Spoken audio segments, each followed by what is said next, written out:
All right, welcome back to the channel. Welcome if you're new. I've got a handful of games here, mostly, I wouldn't say super remarkable, but I think they progressively get more interesting as you go through them, and so I'll try to run through those. Still using the same list as in the previous video for Breya. Currently, the next set is probably going to result in at least one change, possibly two. Someone pointed out in the comments of the last video that there is a instant vindicate. Basically, it doesn't target lands, but it's a blue, white, black instant, can't be countered, destroy target non-land permanent.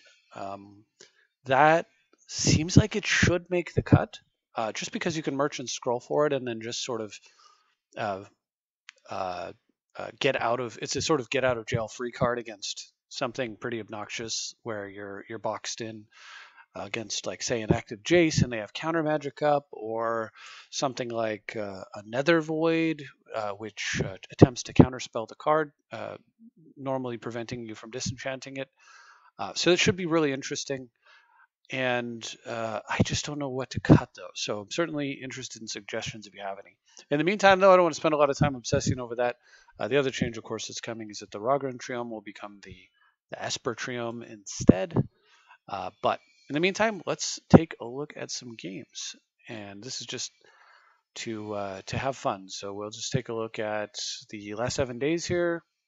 And really, the games I just want to highlight are the last 4. I just played a couple on the 21st and a couple today that I thought would be interesting.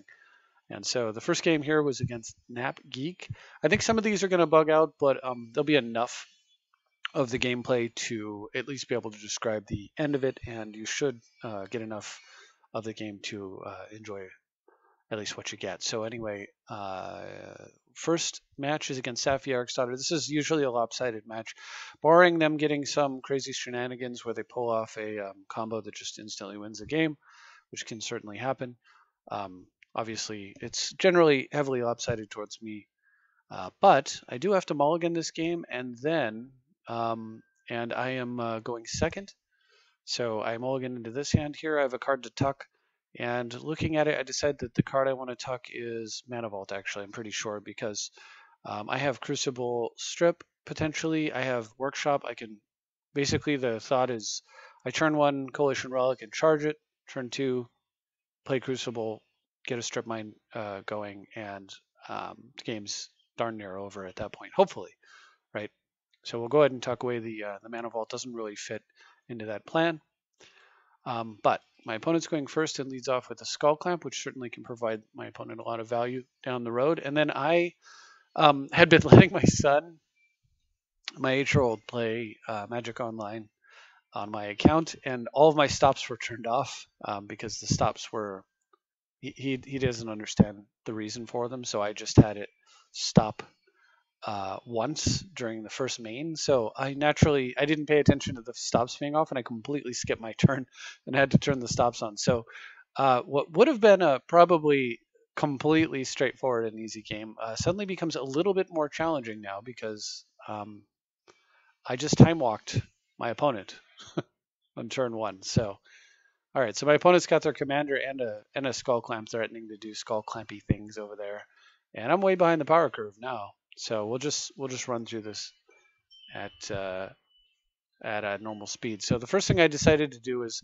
strip mine the Savannah in the possibly vain hope that I could keep them off green mana, maybe just long enough to sort of develop, and then just kind of take a beating and then recover once they have no mana. And my opponent's turn to follow up is to drop 5 mana into play, 4 mana into play. So went from 1 to 5, and this is not looking good. There are a lot of combos you can pull off potentially with that kind of mana over there. I drew a Tithe, which I at present do not need at all. It's basically worthless, and just have to play Coalition Relic and pass. Fortunately, cut my opponent off a green plan seems to be doing something. My opponent's at 6 untapped mana now, and that allows me to charge my Coalition Relic And with my opponent missing a threat, I can kind of get something going. So copy artifact here. There's no thought to copying the Skull Clamp. The Mana Crypt or the Coalition Relic are the only choices. If my opponent had a Disenchant in response on my Relic, then of course I copy the Crypt. But Relic is actually the card that I want to copy, just because I intend to do the Crucible Strip thing, and I can charge the Relics, and I could, with just 2 Coalition Relics, I can actually play Breya, which might be important this game. So I'm going to go that route. And then, of course, I'm going to play the Coalition Relic here so that I can immediately take 2 of my opponent's mana off the table. And in a roundabout way, I've kind of sort of equalized the mana situation here, where my opponent has 4. I've got access to 7 next turn, but it's in a somewhat, or 6, but it's in a somewhat, well, I guess 7, yeah, if I play a land, but in a somewhat restricted fashion, right? Like, I currently don't have anything to do with the Workshop mana, and of course my opponent plays Gavamaya, Cradle of Growths, which does make the Workshop at least do something for me if I don't have an artifact. But it also gives my opponent access to all the green that he could want, at least for now. And what my opponent needs to do now is kill Crucible of Worlds before this situation gets out of hand. And then they go for a crop rotation, which could be bad. Take a Strip Mine, kill my Workshop, which only makes sense if they're going to kill my Crucible. But if they are, this is pretty good turn for my opponent and pretty bad for me. And then they run out Green Sun Zenith for 3, and I'm like, great. So there goes the Crucible. And so now I'm going to be fighting an uphill battle, except for some reason my opponent plays Renegade Rallier and not one of the many come into play and destroy target artifact cards that my opponent could be playing. And so he gets to return Strip Mine. Very, very greedy play here. Hit me for 3. And so here's one thing I hadn't realized. So for those of you who don't know, so up until last year, I think it might have been the year before, I've started to lose track with all the lockdowns and stuff that's been going on lately. But Safi, Eric's daughter, well, commanders in general were changed so that when your commander dies, it actually touches the graveyard and then gets exiled to the command zone. So it actually goes to the graveyard and triggers graveyard effects, which means that my opponent can, this clamped Safi, my opponent can sacrifice it at any time in order to draw 2 cards essentially at will. And so it can, because it can target itself. Now it'll target itself and it'll fizzle because it, as far as the recursion effect would go, because it won't be in play when it resolves, so it won't bring itself back out. It'd target itself to return, not see itself, get countered by board state, and then if my opponent's smart, end up in the command zone at that point. But my opponent would still draw 2 cards. I have not known this, and so for probably a year, maybe 2 years, I have not been equipping Skull Clamp onto Breya before sacrificing Breya. I've been losing 2 cards per turn in most of my games. And if I did it any differently, I didn't even realize that I did. Anyway, I'm going to continue with the relentless attack on green mana here because my opponent, of course, let me have Crucible for another turn. And I'm going to go fetch Portable Hole. I'm going to continue to attack. I want to get that Mana Crypt off the board, strip mine that Plains, and then sort of clean up the board state at my first convenience, basically. All right, so opponent sends these. You should have sent both. Obviously, like if I block this and then my opponent returns it with Safi, Eric's daughter, and then uses the Renegade Rallier to return the Safi, they end up in a pretty good sort of loop. So I'm definitely not going to be blocking here. So they should have just got in with the free damage. I'm not sure whether they're protecting their life total. But anyway, opponent does make the play targeting the Renegade Rallier here and draws a couple of cards. And then plays Recruiter of the Guard. What is it? Recruiter of the Guard? Yeah, and has another opportunity to potentially go get a problem. Something to deal with Crucible. Instead gets Solemn Simulacrum. Now they know I have Portable Hole, so this seems wildly optimistic to me. They go ahead and clamp the Recruiter and draw 2 cards, of course. And again, if you haven't heard this before, when your opponent has cards, which they have a ton of with Skull Clamp, you always want to attack their mana so that they just choke on the cards rather than burying you with them. If your opponent has a ton of mana, then you want to attack their cards so they mana flood and have no way to kill you because they don't have any options in their hand. Of course, if you can't stop at least one of them, most of the time you're in big trouble. That's what it comes down to. Then you look for ways to just try to win the game, close out the game as quickly as possible. Anyway, in this case, though, very straightforward. Strip mine, portable hold the land, and pass for the turn. Now, if my opponent wants to equip the Skull Clamp, I could block, but I probably won't, just because it's a little bit silly to block here. Let's see if let's see what happens here. Is it going to bug out? I think it does bug out if I recall correctly.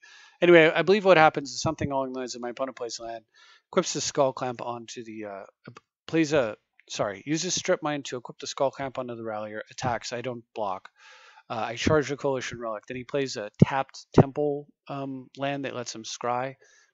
Does their scrying, and then on my turn, I recurse Strip Mine and kill the tapped Temple land, and then use the mana floating off the Coalition Relic plus the other two to play Narset. I do not activate Narset, so it's on 5 counters, and then the Rallier is a 4/1 with the Skull Clamp equipped.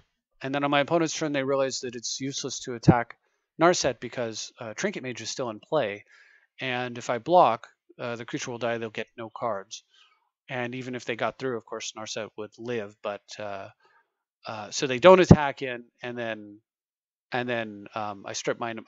So I charge Coalition. What do? I strip mine them again, and then double charge Coalition Relic in preparation for Breya, and then they just concede. So yeah, it's just kind of an interesting game, only because of the time walk and the fact that my opponent roared out the gate with a ton of mana to potentially punish me, and then made a very I think significant misplay in fetching up a combo card rather than addressing a problem in play. So we move on to game 2, which was against L Juice 91.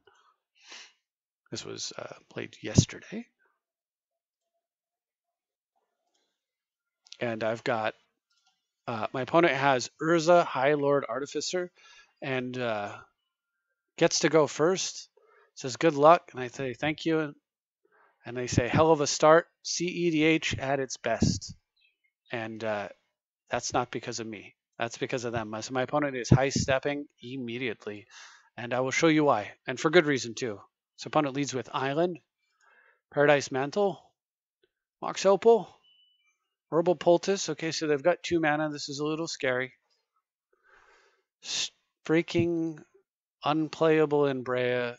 Oh, I hate this card so much. Jeweled Lotus, which just completely breaks this game, right? Right in half.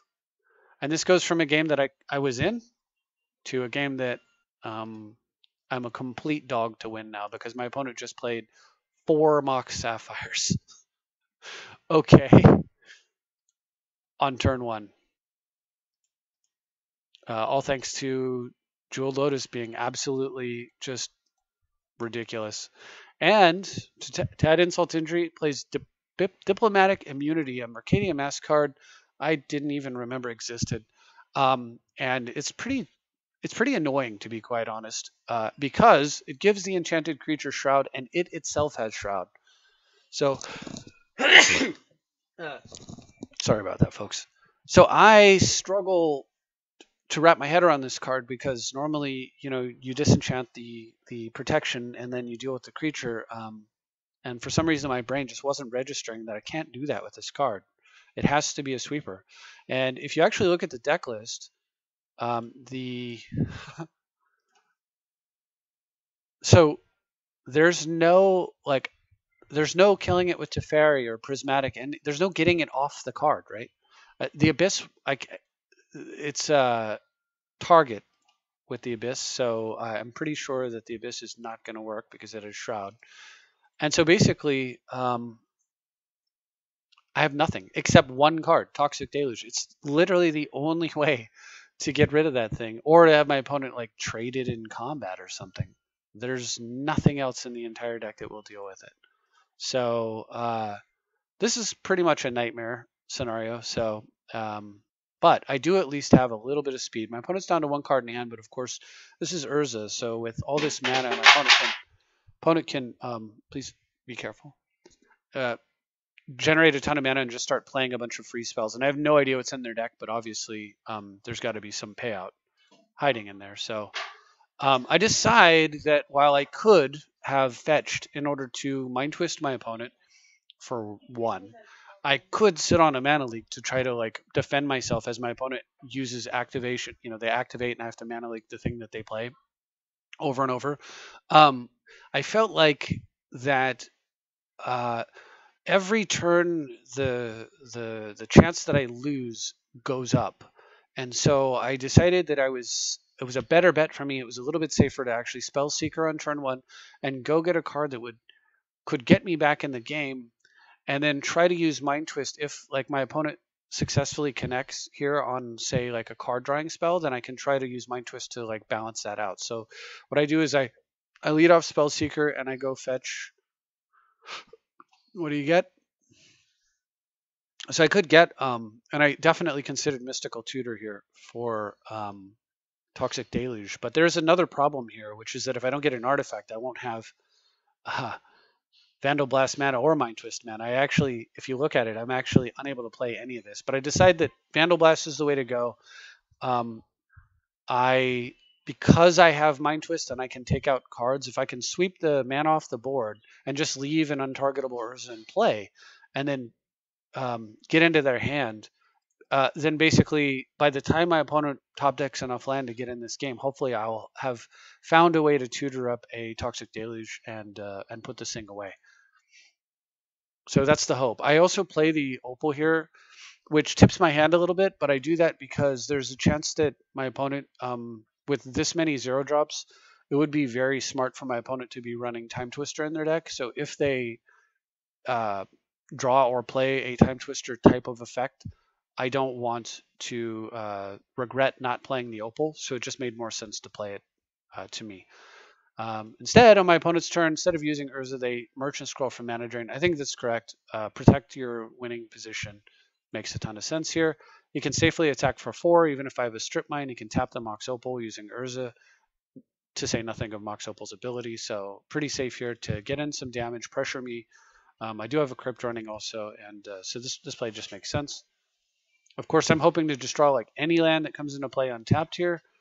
And what I actually get is beautiful. It's a Mox Diamond, so I can actually activate the Mox Opal here. Pretty much the perfect card I could top deck in a lot of ways right there was that one. The only other one that might compete would have been something like, Soul Ring, Workshop, you know, the usual super busted stuff. So now I know that my opponent has a mana drain. I do not want to feed my opponent mana, but I do have to get that card out of their hand. So I go ahead and do it this way. I go ahead and spend the 2 on the Mind Twist. And of course, my opponent will mana drain it because that's 2 free mana for them. This allows me to play a mana leak here. And it allows me to do it without, like, if my opponent does Strip Mine, I still can play the mana leak. So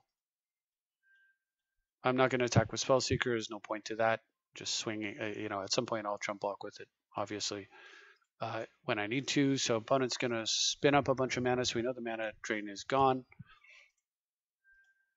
And just activates Urza, revealing Sensei's Dividing Top. So opponent plays the top, and when I'm thinking about it here, I decide that I actually do want to try to mana leak this. And the reason I'm doing this is that from my opponent's point of view, of course, this is me wasting a counterspell, so they can tap 1, 2, 3 mana in order to pay for the top. But if they do that, I'm 99% sure that they do not have a counterspell. And it's so important for me to Vandal Blast here that I want them to not have a counterspell. If they don't make that play, then I know that then I've countered a top, which is a good thing. And I also know that I need to be wary of a counter and play accordingly. So I figured the information was worth losing the card. The other thing is that if they tap 2 blue and the construct to pay for the top, and then they want to use the top, Urza, they can actually tap the top for blue mana for Urza and then put it into the top.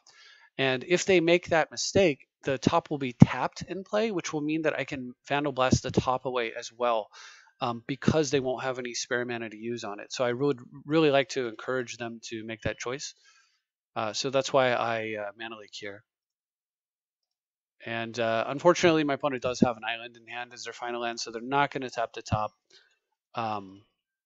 to like aggressively use it on their turn or anything like that. I mean, it was an unlikely mistake for them to make, but you got to always give your opponent the chance to make those mistakes.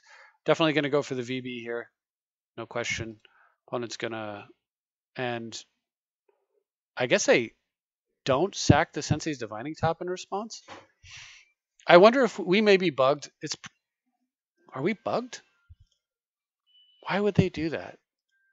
I don't know. I guess I didn't pick up on it, but I guess they didn't either. So they missed the obvious, and so did I. So okay. It's possible that all the stuff I just said was not actually correct. Maybe that wasn't a top. Maybe that was something like Expedition Map, and we're just moving into bugged game territory. Remember, I'm trying to remember these games from the day before, but and I can always rebuild logic that the type of logical thinking that I would have utilized in these games, since it's me playing. But I cannot explain that play right there. Anyway, opponent's top decked one card. Mana drain's gone, so even if I make a play and it gets countered, the punish is fairly, in most cases, barring a card like Exclude, the punish really just doesn't exist because mana drain's the card that you fear the most. Is it okay if Thomas does Duolingo? No. Okay. Oh, Duolingo? Yeah. Yeah, of course. Of course. Yeah. He's fine. Excuse me. Sorry about that, folks. Anyway, so my son is using this app called Duolingo. He's trying to learn Japanese. So but he got himself in trouble today where he can't use electronics, and but that definitely make exception for learning tools like that. Anyhow, Breya does resolve, and unfortunately, of course, I can't. Normally, I just pick off Urza, but here I am sitting in dread, waiting for my opponent to hit 5 mana and start doing bonkers things. It's a rough situation to be in. All right, so I think we bugging out. All right, yeah. Suspect we are going to bug very shortly. So I'm going to kind of skip through this games because I believe this was a counter of some sort, or I don't think it was a talisman here. I would have. Yeah, I think we're moving into bug territory on this one. Oh, I recall what it was. Yeah, big difference. So, and I think I know why we're bugging. So the actual card I drew, I did have the Lotus as you saw, but this card was actually a top decked jellyfish. So it was the reality chip, and I used the Lotus as bait. And when the Lotus resolved, I played the reality chip. And then the next turn I didn't draw Sensei's Divining Top. That would have been too perfect. Doesn't matter what I draw though, because I have boatloads of mana. I equipped the reality chip, and then from there I'm playing cards off the top of my deck. And I moved into. I never actually was able to get rid of Urza, but I got so far ahead that my opponent actually got to a point where they were able to use it once, and I countered whatever it was that he was doing, and then played Winter Orb, and then my opponent just scooped because they were never going to get to use Urza again. At any rate, so that's it for that game, but it was a pretty interesting one just considering how absolutely absurd my opponent's start was. Sorry that recording wasn't as good as it could have been, but hopefully some of these other games will make up for it. I think the last game in particular was pretty awesome. All right, so this game here against TNC, this was played earlier today. Opponent playing Nicol Bolas, the Ravager. And, man, I have first turn Vandal Blast and a Monolith and everything, but this is just too risky of a keep. I am going second, so in theory, if I drew a land, I could go land Mox and then sit on Remand, or land Mox Grim, and then next turn like Fabricate into Soul Ring and just kind of go crazy with really good stuff. Snapcaster it back. But it's such a risk. I decided it's too big of a risk, so I go ahead and just take the mulligan into this gorgeous hand minus a single land, which would have made it pretty awesome. If I would have had just any fetch here, it would have just been off to the races. But I have to mulligan again now, which is really painful against a commander that makes you discard when it comes into play. So I mulligan into this.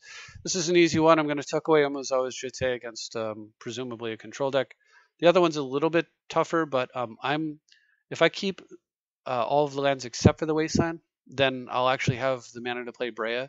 And I'm already down 2 cards, so wastelanding my opponent and just making 1-for-1 trades isn't really to my advantage, particularly unless my opponent has no mana, but in that case, I'm probably winning anyway.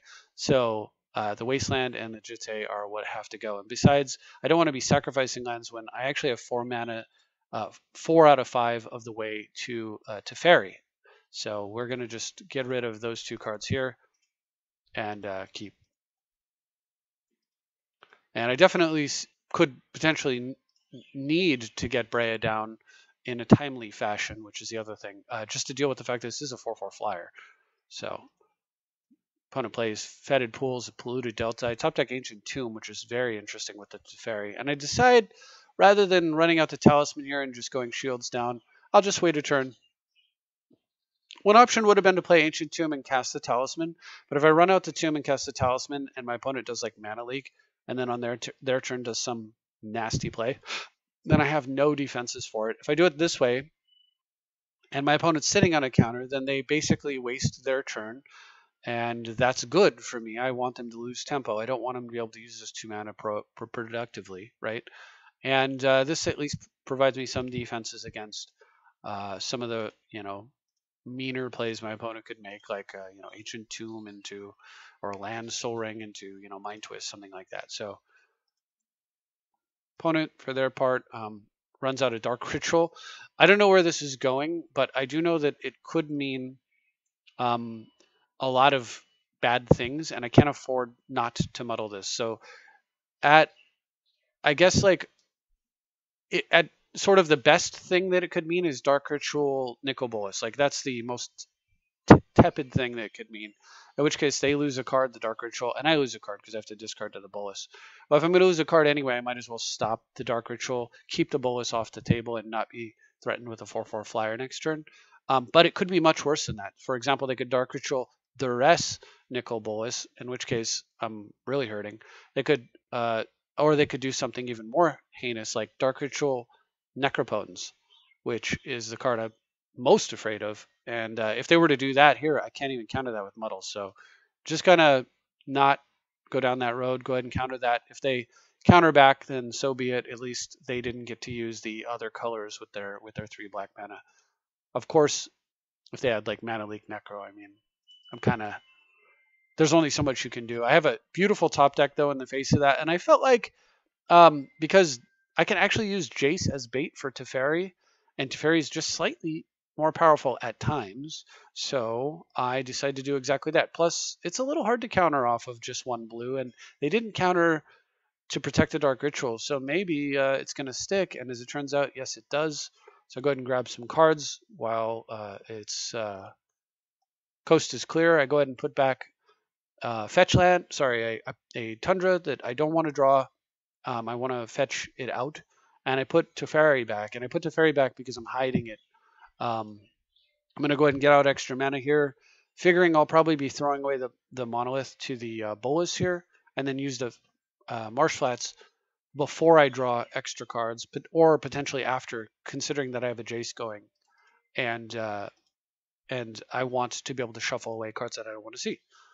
All right, so now if I needed the mana, of course I would keep the Monolith, like if I needed the mana to play Teferi next turn, but since I have already got that covered, I'm just going to toss the Grim. They're meant to be expendable anyway. All right. So certainly a lot of different options here. I could just bounce that, play the Teferi, draw an extra card, and kind of run that way. I could play the Breya and just kill this thing, and then draw some cards off of Jace. But I'd really prefer to end the turn with both Jace and Teferi in play, so I decide to push for that. So I activate Jace. It's all lands, so I'm definitely going to shuffle those away. And then I just go ahead and get Rogran Triome because it's an opportunity to do so right now. I have no intention of doing anything else with my mana. And I'm going to play Teferi and just tuck the Bolus. And now I've got two really problematic card drawing Planeswalkers in play for my opponent to worry about. And so, I mean, there are cards that'll deal with this, but it's getting harder and harder for my opponent to pressure me. And they're running out of time. All right, so we'll draw first just for the singular draw, and then we'll use the Jace draw. And put back lands there. And from there, I'm going to go ahead and play the... We're not... Tundra? There is 100% no way I played Tundra here. I think... yeah, we've... And once again, I love Magic Online. Once again, we've moved into bugged game territory. You can see the mana I'm tapping here. So I didn't draw what you saw there. What I actually drew was a Duretti. So anyway, I drew off a Jace. I get a Duretti. I play Duretti. And I believe next turn my opponent, yeah,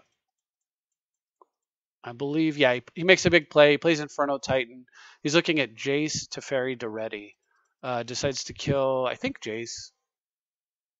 And then on my turn, I Duretti away the so I Duretti'd and made a 1/1. And no, I think what my opponent did was actually with the Inferno Titan, he kills the 1/1 and he kills the Teferi, leaving me with Jace and Duretti. And on my turn, I Duretti away the Izzet Signet, bounce the Inferno Titan, and then I had found a card that searches. I think Muddled a Mixture, and I put a Winter Orb in play, and then my opponent scoops. So it's usually like those last turns where the game starts to break because it's when the opponent concedes before the game, I think fully registers the recording is I think what's happening. Anyway, this last game, though, I believe will play out correctly. So if anything, hopefully the video is worth this. So once again, the opponent who has decided there, my arch nemesis, and has packed his deck with lots of Breya, like FU Breya cards, which gives me a very good challenge and helps me understand how well this deck can do against that kind of thing, which is very important. So it's sort of like in game one, it's sort of like when I play against this opponent, I'm playing against sort of my opponent with their sideboard in their deck, where I don't minus a few cards. Like he's not playing Choke to my knowledge, or things that are like egregiously anti this deck to that extent, right? But there's definitely hosers, and you'll see how that plays out here. So this is a perfectly keepable hand. In fact, this is an amazing hand. Turn 1 Vault, turn 2 Land, play the Dynamo, cast Fact or Fiction. This is just like everything you want to see in any opening hand with a Mana Vault. Something like this is fantastic. I did lose the die roll. My opponent did have to mulligan, but he's going first, and he keeps with Ancient Tomb, Null Rod. Oh. So I just lost 6 mana, and I haven't even started, and my Breya doesn't do anything. And my opponent's 2 mana ahead of me. Well, I'm still going to play the Mana Vault because I drew Dak Faden. How funny. I can, yuck. I can take the Null Rod and just not be able to use Breya to sacrifice it, right? So awful. All right, my opponent plays Forest and plays another card that's really nightmarish to deal with, which is this Realms Uncharted. So this card's insanely powerful. Search your library for 4 land cards with different names. Reveal them. Opponent chooses 2. Put the chosen cards into your graveyard and the rest into your hand. It's the exact opposite of this. Opponent put 1 pile into your hand and the other into your graveyard. This is put 1 pile into your graveyard and the other into your hand. So make sure if somebody plays a card like this or any of the other choose cards, read them really carefully and make sure you know what order it is. So I looked at it like 2 times just to make sure that I got it right. And let's see if you can, I'll show you what was presented to me. So these are my options. Petrified Field, which sacrifices to return a land from graveyard to hand. Strip Mine, Wasteland, and Urborg. So looking at those, I was like, gosh, I hope he doesn't play Necro next turn. But I just can't afford to give him Strip Mine and Wasteland at all. Not when I'm barely eking by on mana because of this Null Rod. So I have to dump the Strip Mine and the Wasteland. Of course, my opponent can recur with Petrified Field, which is actually really good with Gitrog, but it is time consuming, and I need that time if I have any hope of being in this game. So I have to just dump the strip and the waste. And then for my turn, I draw Crucible, which gives me a possibility, a method to develop mana that doesn't require artifacts. So I can keep sacking lands and such. And I even have Muddle the Mixture to protect it. So I'm feeling like, okay, I've got some hope here. This could be really good. You also have a really nice combo with Deck Fade and Crucible where you throw the lands in the graveyard and then you just reach over and pull them right back out. So opponent plays Urborg, which is great for me in some sense because I had no black other than maybe Scrubland, but you don't want to get Scrubland if you can help it. Goes for an Inquisition. Inquisition can take Crucible, do not want. So we're going to have to muddle that. And then follows up with Duress. And correctly, my opponent takes Crucible of Worlds, of course. And plays a bird. And this is really disappointing when I see the bird because at the very least, like the Nullrod's shutting off his alternate mana sources too, unless they're creatures. And so the fact that I'm like just so far, this is 5 mana for the Gitrog next turn, and I have no answer to it in my hand, is just so scary, right? Thankfully, I top deck a Wasteland right off the top, right on time. Gonna immediately kill that Ancient Tomb. So that buys me a little bit of time against Gitrog, although of course my opponent has the land that can recur a land. So that time is very limited, but hey, you gotta do what you gotta do. So they've got Petrified Field down. And don't sacrifice it, which is smart. If they sacked it and put the card in hand and then I mind twist them, they'd feel pretty dumb. So this is all good stuff here.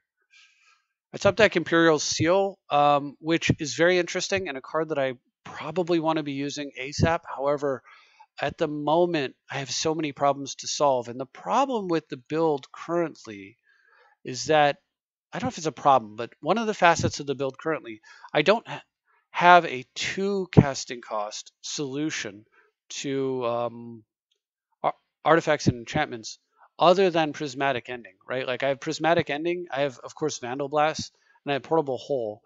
But I don't really have like a braid, So if I were to play, let's say, Deck Fade now, and then on next turn, what I could do is Imperial Seal, and then I could like Portable Hold this or remove it with one of those cards. So I was thinking like maybe instead of so I figured that's the most efficient use of my mana. I could have Imperial Sealed here and gone for like, I don't know, Toxic Deluge, then try to Deluge and then try to Dack Faden. But I'd rather get the Dack Faden down, start the card selection engine going, and then next turn Dack Faden's in play, he's got the Gitrog. Depending on what I draw, it'll allow me to make the best choice with the seal, and then I can just Dack it directly into my hand. So I decided to go that route. So I do the Dack and draw 2, and from here, I'm not going to keep the Dynamo as good as it is when the Nullrod's gone. The Nullrod's not gone, and it might be a while before it's gone. So I'm going to dump the Dynamo and have one other card to throw away. And I decide that since Strip Mine makes black mana, I can actually keep it and still play Breya. So it makes it better than Verdant Catacombs in this situation. And Factor Fiction is a way to, rebuild my hand. I have to burn so many resources trying not to die against a start like this that I really would like to have a way to rebuild my hand. So I want to keep the Factor Fiction, so I end up choosing throw away the Catacombs and the Dynamo. And much to my dismay, an uncounterable Abrupt Decay. If only it had been the one that says, to search for a basic land, and I could have got a basic island here, and I would have been like all set. But no. So it's Decay. So this is really bad for me because the whole Imperial Seal and wait and then make the play next turn has been taken away from me. It's going to be 2 turns before I can deal with Gitrog, if at all. That's if I can deal with it before my opponent finds a way to start recurring Strip Mines and just takes me out of this game, or plays cards like I see triple black here and I'm just slumping because it's like, oh, well, if Necro comes down, I'm doomed. Fortunately, then taps his green mana. And okay, so it's Gitrog. Does he have another land? Does he have a fetch here? Is he going to start drawing? Whew, okay, safe for now. So I draw Counterspell, which is interesting because I could sit on Counterspell here. So I could Imperial Seal here, sit on Counterspell, like maybe Imperial Seal with the Strip Mine, So maybe what I do is I'd like sack this to get a blue source. Imperial Seal with the Strip Mine, sit on 3 blue in case my opponent does Petrified Field into Strip Mine, which obviously is incredible for my opponent. They sack it, draw a card, and draw the Strip Mine. Play the Strip Mine, sack it, draw another card. So that's basically what I'm expecting to happen next turn. So that's one option. The other option is I could factor Fiction and just try to like, use 5 cards like somewhere in there to find something good, get something going, right? Like get more mana flowing, that kind of thing, and then follow it up with the Imperial Seal play. So I do not have a particular temptation to use a Strip Mine. I'm already hurting for mana, and I don't want to Strip Mine with the Gitrog in play because my opponent will draw a card off my Strip Mine. So while that can be okay, like let's say he's down to almost no mana, I could Strip Mine him, and then maybe the Gitrog's effect causes him to sacrifice the Gitrog. Of course, I'll leave it in play for that option, but I don't want to do it prematurely. So my opponent upkeep sacrifices Swamp, and I'm really pleased here that my opponent did not choose to sacrifice the Urborg actually, because I'm taking advantage of that. One of the thoughts that ran through my head was possibly just Imperial Seal for Necro. Just like I said, go get a Tundra, tap this for Imperial Seal, leave 3 blue untapped with Counterspell, put a Necro on top of the deck. Very reasonable thought also, but at any rate, I like the Urborg being in play, funny enough. It's actually one of the reasons why I'm not playing Urborg anymore in this deck. All right, so my opponent does the Petrified Field into Strip Mine play, so they get to draw. They drew 1 card, now they draw 1 for the turn, 1 for the land that they sacrificed, 1 for the Petrified Fields. That's 3 lands they've drawn, 3 cards they've drawn this turn so far. They've Ancestral Recalled, basically. They then sack the Strip Mine and draw a 4th card for the turn, while destroying one of my lands, the Volcanic. I think that was the correct choice, actually. And I decide to float some mana. Opponent passes priority, and I'm going to go for the Factor Fiction play. I just want to rebuild. And this is what I get off Factor Fiction. So kind of an interesting split here. So we can effectively not consider GT and Top, considering there's a Null Rod in play, which leaves me with Brainstorm, Dark Confidant, and Teferi as a split for my opponent to figure out how to do, right?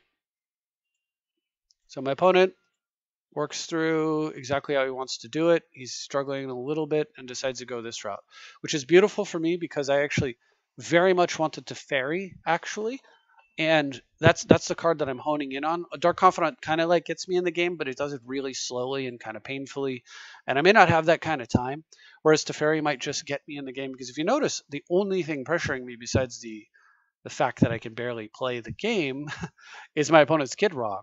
So I'm going to take pile 1. Having the Brainstorm with the Imperial Seal is also just really, really nice.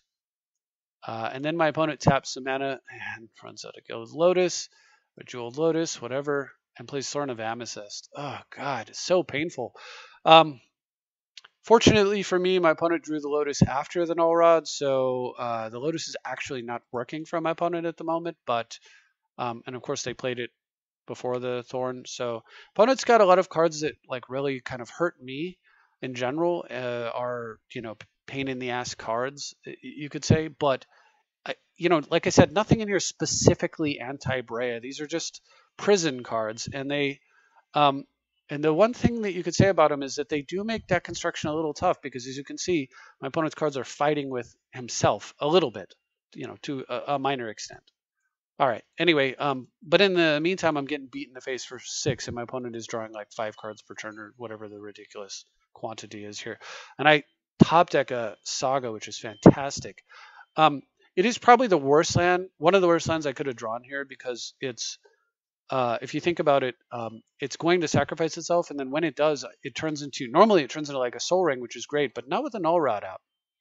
However, just hitting a land drop here is super important. So I'm going to go ahead and play that Saga. And now remember, the Thorn of Amethyst, of course, affects my opponent as well. So I'm trying to decide if I want to Strip Mine my opponent. Do I want to Imperial Seal? What do I want to do? And I decide that I will Imperial Seal. And I'll let you decide. Sorry, I should have done this. You can take a look and see if you can figure out what I went and got. And we'll go back to my hand. So I do Imperial Seal. But I decide, so I cannot actually counterspell here, but I decide I'm going to leave up Brainstorm. I don't use Strip Mine there because Strip Mine would be pretty good taking out the forest, But again, with the Gitrog in play, I really like the Gitrog out of play if I can strip mine first. There is a time and place, of course, to just strip mine anyway, but I feel like this might not be it. And I wanted to use the Brainstorm to protect my hand against, like, they've already duressed an Inquisition, but they might draw like him, Mind Twist, Thoughtseize. You know, there's a lot of stuff that my opponent could have here. And remember, my goal is to Teferi. All right, so opponent sacks the swamp. Once again, kind of happy to see it. 3 black, no, and it's a him. So, okay, I have to make this play. I have to Brainstorm in response. Now, the problem is I have 2 options here, right? I can protect both of the cards that I want to keep. So now you know what I tutored for, which is the Ancient Tomb. So I can protect the Ancient Tomb and the Teferi. Or I can, but it will take me 2 turns to draw one followed by the other. I do have a counterspell, possibly, if the counterspell stays in my hand. And of course I have that Spell Seeker that might somehow make it, but remember, 2 of these cards are going away. So of course I wouldn't want to play the Spell Seeker because it would shuffle my deck. So this is a bit of a tricky predicament. And unfortunately, while I do have possibly white, blue, black off of this, and then red off of the Windswept, once again, I don't want to shuffle away the cards that I want to draw. So what I decided to do is I'm going to protect one of the cards that I want to draw, and then I'm going to cross my fingers and leave the other one in my hand so that I can make my play next turn with 50-50 odds, basically. Well, we'll see what the odds are. So there's a 1 in 4 chance that my opponent hits the card that I want. So I have a 75% chance that this is correct. But then after they miss, let's say they miss, there's then a 1 in 3 chance that they hit it, and I have a 66% chance at that time of success. So basically a 1 in 4 and a 1 in 3 failure rate combined. So whatever that ends up being, I'd have to run it out, but I believe I'm very slightly favored here, but still it's not awesome. And here's what ends up happening. Boom. Chite Tundra. Yes. Not only did I that was like literally the most perfect thing that could happen right there. All right, so I get beat. I mean, you know, if you're gonna get hemmed, right? All right, so Saga ticks up. Boom, I've got Ancient Tomb. I needed it. I needed all this. Okay, I'm gonna go get. I decided to go get red here, which might have been a mistake. I probably should have just gotten blue. Sure, red sets me up to play Breya down the road, but blue would give me the ability to play Counterspell now, but I figure it's easier for me to get blue than red, and if I have a Teferi running, I should get there, and I don't know. It was a bit of a risk and possibly a blunder, but I do manage to get Teferi down, and I can just tuck away that Gitrog monster. I'd love to get rid of this Null Rod, but I mean, first of all, if I get rid of the Null Rod, the Teferi's dead on board. Can't have that. Secondly, if I get rid of the Null Rod, the Jeweled Lotus is active. Can't have that. I'd love to get rid of the Thorn too, frankly, but no, this is the target. And on the bright side, if my opponent doesn't have removal here, or they can't play it because they do have only 3 mana and a Thorn of Amethyst going, and they've already used one of their 2 mana removal spells, then maybe, well, I guess that one wouldn't have been able to do it, but only gets 3 fairy. But at any rate, if my opponent cannot kill Teferi, then I might be in the game. They do play a land here, so now Maelstrom Pulse and the like are all active, and that's exactly what my opponent has. So, all right, game on. Struggling, but not dead. Unfortunately, though, now I have to decide what I want to do with this Saga, because if I could make a robot to start pressuring my opponent, but I really would like to be able to make plays. The problem is the Saga's about to kill itself, and then it won't. Whatever I get is not going to help me. So I'm going to draw and see what I get, and I draw Karn, and that changes things. So if I activate this and make a robot, I can't play Karn. And I feel like, despite the fact that that gives me board pressure, it's not really a winning play. The problem is, I'd really like to strip my opponent this turn. And if I do that, because I could take out a Source of Green and leave them struggling under their own Thorn of Amethyst. And so if I were to do make a robot play and then just strip my opponent, I would be left with a Hallowed Fountain, a Tomb, and a Plateau, which isn't enough to play Karn on the following turn. And so I would kind of be putting myself in a bad spot. And of course, the fact that I didn't get blue here means that I can't just sit on a counterspell. So that potential blunder is coming back to bite me. So I decide just not going to do that. I'm going to go ahead and float some mana. Might as well float black instead of colorless, even though it's sort of irrelevant. But I mean, you know, having colored mana is better than not. So I'll go ahead and make that play there. And I have just enough mana here to where I can run out Karn, immediately pop their Lotus by making a 0/0 creature, and then strip mine my opponent's forest. And hey, maybe, you know, the fact that I'm up 1 mana means that we might have a game. And of course, I'm sitting on this completely useless jewelry over here. And opponent, for their part, taps 3 mana. I'm like, God, do you have another Planeswalker removal spell? That's 2 Planeswalkers that haven't lived for the turn. And fortunately not. So, okay. So the fact that my opponent tapped 3 mana there tells me that they might have the 3/2 with Flash, because remember that Thorn of Amethyst is non-creature spells. So I want to be a little bit cautious here about what I'm doing. Of course, Signet looks really great because in theory it would let me play the counterspell, but I can't. And since I can't, I'm not going to like fake it. So I played the Arcane Signet, and because they might have the 3/2 with Flash, and it's basically doing nothing, I go ahead and just make it a 2/2 creature that doesn't attack. This way, if they flash out the 3/2 and they want to swing in, I have a blocker to protect Karn. And if they want to kill a creature that actually is just a 2/2 with no abilities, you know, a Grizzly Bear, I'm super okay with that also. Like if they had removal spell here, heck yeah. It's not doing anything anyway. But none of that is the situation. Instead, my opponent runs out Static Orb. Okay, fair enough. I imagine that this is it's so funny because Static Orb is like the opposite of Winter Orb in my view. Winter Orb is a card that like kills you, right? Winter Orb comes down, you go, okay, this game's hopeless. I'm dead. I concede. Static Orb comes down, and it always makes you feel like, well, I've got a chance. And the worst part about this card is that you do. You do have a chance when Static Orb comes down because the card is just, unless it's being tapped with like an Icy Manipulator or something, it's just not the same as a Winter Orb at all. Because a Winter Orb, you can work around it with your mana base, but a Static Orb, you can never work around it with anything, right? It affects both players completely equally, and that's bad for the person playing it and controlling it because he just used a card draw to hurt both players equally. So it's like for my one action for the turn, I'll punch myself in the face and you in the face. And I'm like, well, for my one action for the turn, I'm just going to hit you. And so in that sense, you're falling behind. But it's incredibly annoying in this board state. Obviously, like awful to deal with it with the Thorn of Amethyst out. Any thoughts I might have had of like beating my opponent down with Arcane Signet are probably out the window. But I do draw a Flooded Strand, which is really nice. So I'm going to actually activate the Arcane Signet and attack for some damage here, strictly because I can still cast Counterspell if I need to. And if my opponent does nothing, then I'll untap the Signet and the Tomb. And I'll just continue to hit my opponent for 2 and chip away at their life total.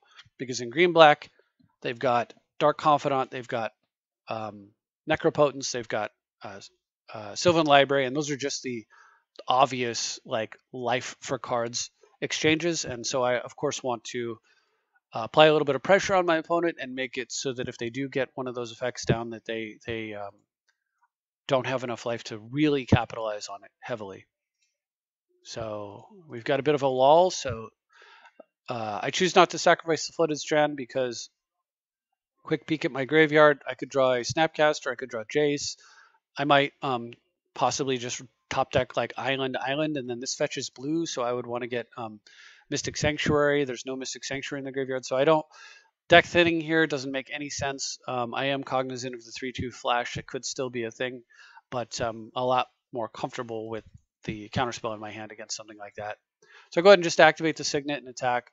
I'm not going to cast Preordain here because in order to cast Preordain in a counterspell, I would actually have to take a blue source, and preordaining for a land in the face of like Static Orb is not where I want to be. If I'm preordaining, I want to be looking for like something with a little bit more oomph to it.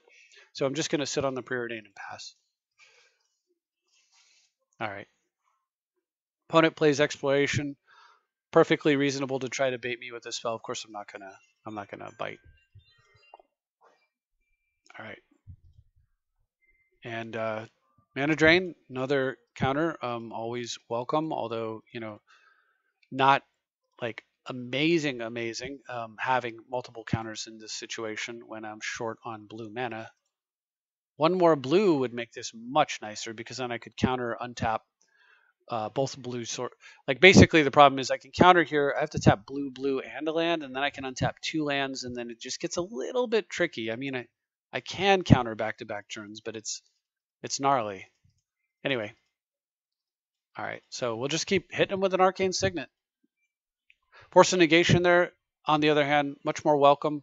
It means that I can make a force play on their turn and then still have mana on my turn, depending on the situation. Of course, mana drain on a big play could potentially be backbreaking if I can get something to do with the mana, but Force of Negation means I can kind of stall and wait on something like that if I need to. Or if my opponent tries to bait me with like Dark Ritual or something along those lines.